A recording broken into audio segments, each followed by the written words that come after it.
y empezaría a generarse otro universo. Entonces esta gente, con las matemáticas que tienen, dicen que el tiempo, ellos, según su modelo, el tiempo no se inicia en el Big Bang, sino que viene de más atrás, de otro universo que probablemente colapsó y se produjo ese rebote, ¿vale?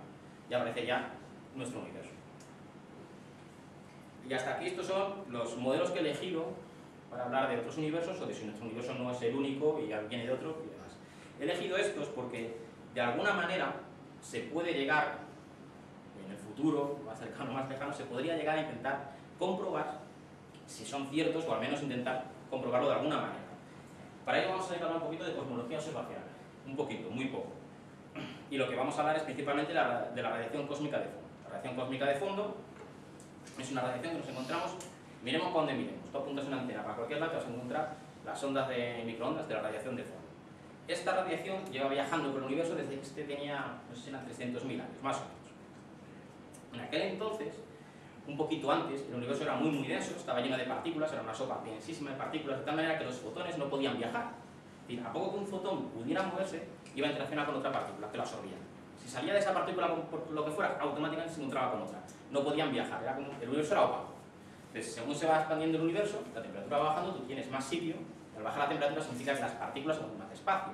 Lo que acaba por suceder es que los protones pueden cazar, por así decirlo, electrones y empiezan a formar los primeros átomos de hidrógeno. En ese momento, los fotones pueden empezar a viajar. ¿Vale? Como los fotones estaban en todo el universo, repartidos por todo el universo, empiezan a viajar en todas las direcciones.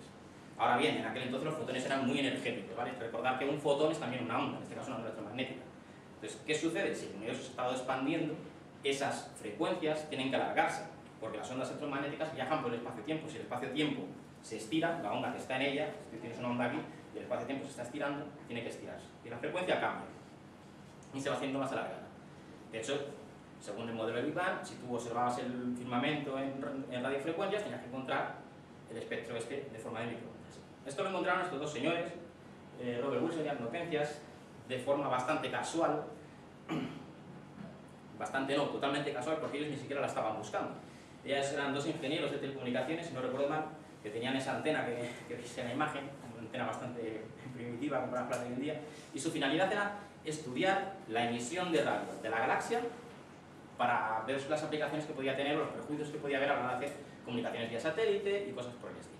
Pero bueno, ellos montan todos sus equipos, montan la antena y empiezan a tomar sus mediciones. Y se encuentran que hay un ruido molesto, un ruido en la señal, una señal radioeléctrica que ellos no entienden. Apuntan hacia otro lado y aparece el mismo ruido.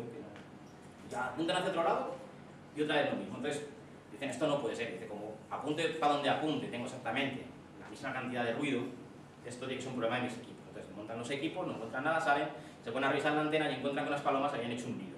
Dicen, aquí está el problema. Quitan las palomas, limpian la antena, la vuelven a montar, vuelven a tomar medidas y otra vez aparece el ruido. Dicen, esto es un poco raro, salen fuera y la paloma pues había vuelto a poner su niquito cómodamente. Cogen las palomas, las quitan, las limpian, se las llevan lejos, vuelven, empiezan a tomar medidas y vuelve a aparecer el mismo ruido. Ya no salen directamente a por las palomas, evidentemente las palomas estaban allí y bueno, si hay algún ecologista, por favor perdonarles, pero se la cargan.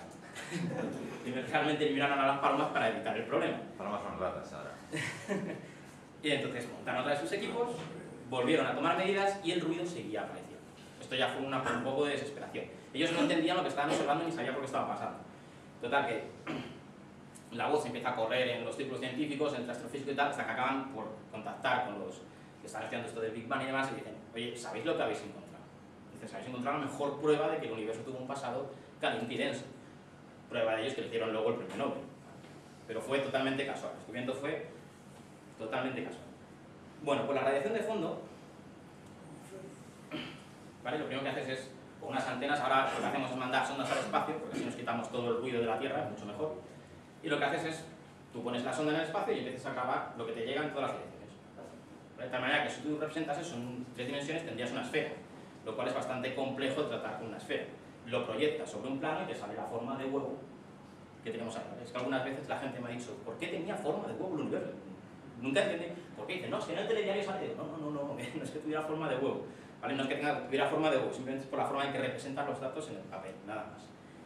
Lo que tenemos aquí, cómo se hace, es observar en distintas frecuencias, todas más o menos de la frecuencia de las microondas, y veis aquí que tienes varias tomas de esos datos. Estas franjas rojas que aparecen cruzando aquí es la galaxia, es la emisión de nuestra propia galaxia. Entonces eso no nos interesa a nosotros para ver la radiación de fondo del universo. Entonces lo que se hace es, combinando todas estas tomas, se consigue eliminar la posición de la galaxia y obtenemos la imagen de la radiación de fondo. ¿Vale? Es muy sencillo de entender, se pinta con colorines, de tal manera que el color azul es una temperatura más baja y los colores hacia el rojo son temperaturas más altas. Ahora bien, si os fijáis, ¿vale? Aquí tenéis la escala, el valor más frío son menos 270,4252 grados centígrados y el valor más caliente son menos 270,4248 grados centígrados. Es decir, estos es los datos que ha tomado la sonda WMAP. Hay diferencia de milésimas. O sea, el cacharro que manda al espacio puede medir diferencias en milésimas de grado. Y esas milésimas son muy importantes, porque si el universo hubiera sido completamente homogéneo, ¿de dónde salieron las galaxias? Tú necesitas que no sea perfectamente homogéneo para que la gravedad pueda empezar a actuar. Tú tienes una pequeña acumulación de materia en un sitio y la gravedad es mayor y empieza a traer más cosas y puede empezar a formar estructuras. Si fuera perfectamente homogéneo, eso no podría haber sucedido. Bueno, si representamos la radiación de fondo de otra manera, ¿vale? En función de unas ondas de presión que había y demás, se obtiene esa curva roja, que es lo que te dice el modelo actual del universo, el modelo con la fase inflacionaria del universo. Te dice, bueno, pues la radiación de fondo, si la representas en función de los polos de las ondas de densidad que había, tiene que tener esta forma. Lo que ha medido la sonda WMAP son los puntos negros. Por aquí ya el error empieza a ser un poquito grande. Vale, pero más o menos hasta aquí. La coincidencia es realmente sorprendente. Es decir, el modelo inflacionario no conocemos todavía toda su física, por así decirlo. Puede ser que tenga algunas cosas incorrectas, pero no parece mal camino por el que ir.